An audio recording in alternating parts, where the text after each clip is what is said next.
kwentong comics, hango, ang mga character names sa kasalukuyan. Ang pamagat ng ating kwento ay Alitan ni General Torre at Mayor Baste. Isang kwento ng prinsipyo, politika at tanong ng dangal sa bayan ng Sanluntian. Sa bayan ng Sanluntian, tahimik ang mga araw hanggang dumating ang bagong general ng rehiyon, si General Gregorio Torre. Tahimik, pero matigas, disiplinado, pero may sariling pamamaraang hindi palaging tugma sa estilo ng lokal na pamahalaan. Samantala, si Mayor Baste, makisig, palakaibigan, anak ng kilalang politiko, ay may iba ring paniniwala. Ang kapangyarihan ay dapat nakaugat sa puso ng masa. Para sa kanya, ang leader ay dapat kakampi ng barangay, hindi tagapag-utos mula sa taas. Una silang nagbanggaan sa issue ng curfew. Hindi kailangan ng sundalo para magpatupad ng batas. May tiwala ako sa tanod, giit ni Mayor Bast. Kapag may gulo, hindi sapat ang tanod.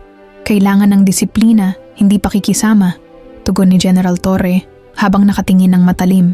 Hanggang sa pumutok ang balita, may sindikato palang gumagalaw sa likod ng gabi. Nagkasalungat sila kung sino ang dapat manguna sa operasyon.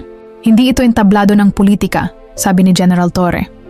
At hindi ito training ground ng militar, balik ni Mayor Baste.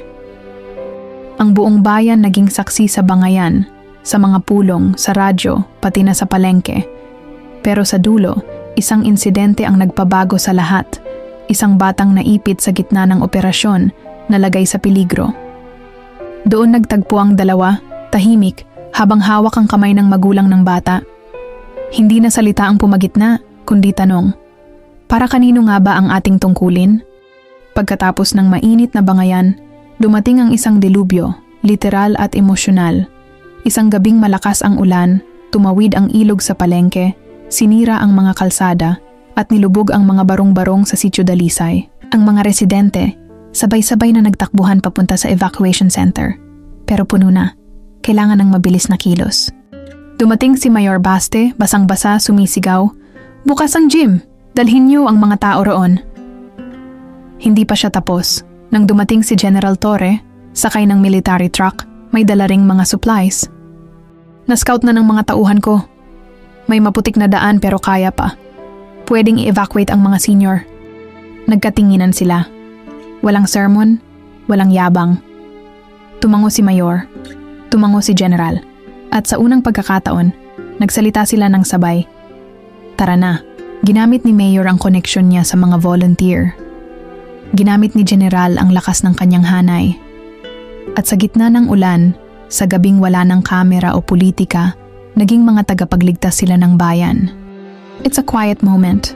Walang sigawan, walang drama. Pero ramdam mo ang bigat ng desisyon at respeto sa pagitan nila. Yung sabayang tara na, parang simbolo ng pagkakaisa sa gitna ng gulo. Isang turning point, kung saan ang kapangyarihan ay hindi ipinagmamayabang, kundi ginagamit para kumilos para sa bayan.